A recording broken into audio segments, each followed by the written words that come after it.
아이파크 여성병원 신생아실 수간호사 조혜진입니다.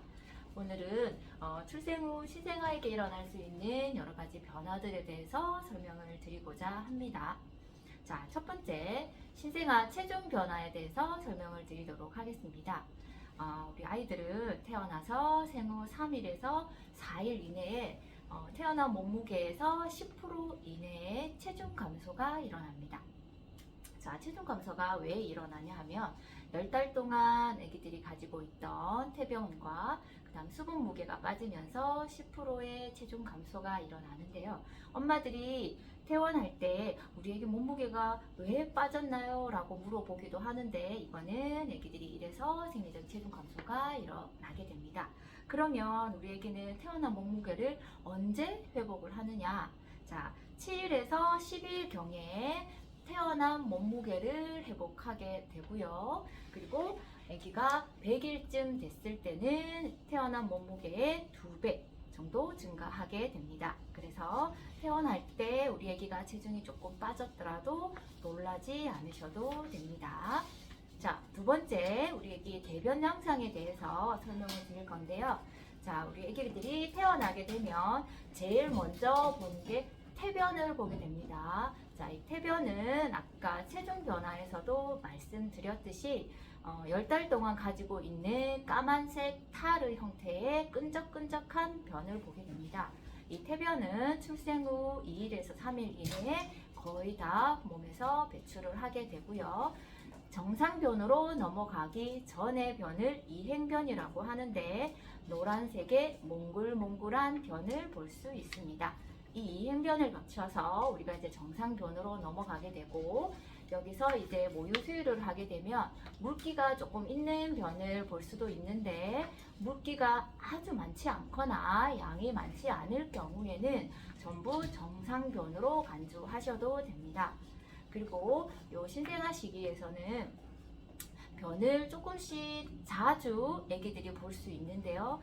이럴 경우에는 아이들이 피부가 워낙 약하다 보니까 엉덩이에 발진이 생길 수가 있습니다. 그래서 기저귀 발진이 생길 경우에는 물로 깨끗하게 씻어주고 물기를 잘 닦아준 다음 필요할 때는 연고를 발라주셔도 됩니다.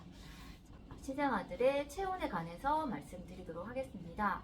자, 신생아들의 정상 체온 범위는 36.5도에서 37.5도 사이라고 보시면 됩니다. 자, 우리 아이가 집에서 얼굴이 붉어져서 열이 나는 것 같아서 체온을 체크했는데 아기가 미열이 난다. 그럴 때는 우리 아이들은 피부 체표 면적이 넓기 때문에 주변의 환경에 영향을 아주 많이 받습니다. 그래서 방안 온도가 너무 덥지 않은지 아기가 포로 꽁꽁 싸며 있지 않은지 확인을 해주시면 되시고요. 만약에 포로 꽁꽁 싸며 있을 경우에는 포를 풀어주시고 방안 온도를 조금 시원하게 해주면 정상 온도로 돌아오실 겁니다. 그러지 않고 계속적인 미열이 나면서 아기가 먹지 않고 처질 경우에는 반드시 병원으로 데리고 오셔야 합니다. 자, 그 다음 토하는 양상, 구토의 변화에 대해서 설명을 드리도록 하겠습니다. 아이들은 위점막과 식도의 근육이 아주 약하기 때문에 젖을 쉽게 삼키기도 하지만 삼킨 젖을 쉽게 잘 개어내기도 합니다.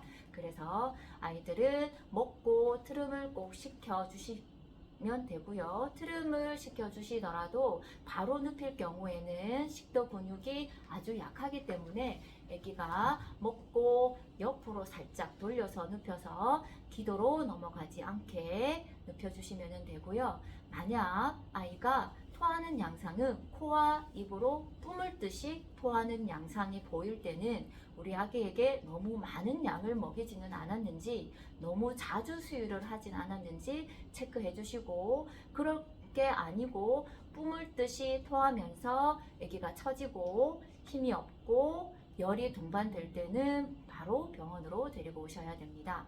자, 그 다음 토하면서 토물에 피가 섞여 있거나 아니면 담즙이 섞인 초록색 물이 같이 토물에 섞여 나올 때도 반드시 병원으로 바로 데리고 오셔야 됩니다. 자, 마지막으로 황달에 대해서 설명하도록 하겠습니다. 자, 황달은 혈액 속에 수명이 다 된 적혈구가 깨지면서 빌리루빈이라는 색소가 만들어집니다. 이 색소는 간에서 대사를 시켜서 몸 밖으로 배출을 시켜야 하는데 아직 우리 신생아들은 간의 능력이 굉장히 미성숙하다 보니까 간에서 이거를 대사를 시키지를 못하고 피하 지방에 쌓여 있다 보니까 피부가 노란색으로 표출되는 것을 말합니다. 보통 생리적 황달은 신생아들의 70에서 80%가 황달을 경험하게 되고 대부분 자연적으로 소실이 됩니다. 자, 황달은 보통 신생아들의 얼굴에서부터 시작이 돼서 몸통, 그 다음에 팔과 다리 쪽으로 진행이 되고요.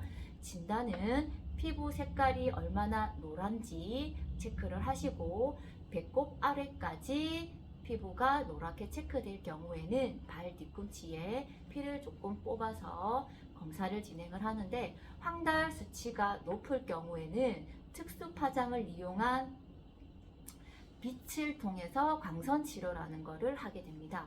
이 특수 파장은 아까 빌리루빈이라는 게 간에서 대사시켜서 몸 밖으로 배출시킨다고 하는데 이 특수 파장은 간을 거치지 않고 위장관이나 콩팥을 통해서 빌리루빈이 밖으로 배출되도록 도와주는 역할을 합니다. 그래서 황달에 대해서 설명을 듣더라도 너무 놀라지 마시고 아기가 병원에서 잘 치료받을 수 있도록 엄마는 옆에서 도와주시면 됩니다. 자, 그럼 여기까지 신생아들에게 일어날 수 있는 변화에 대해서 설명을 드렸습니다. 감사합니다.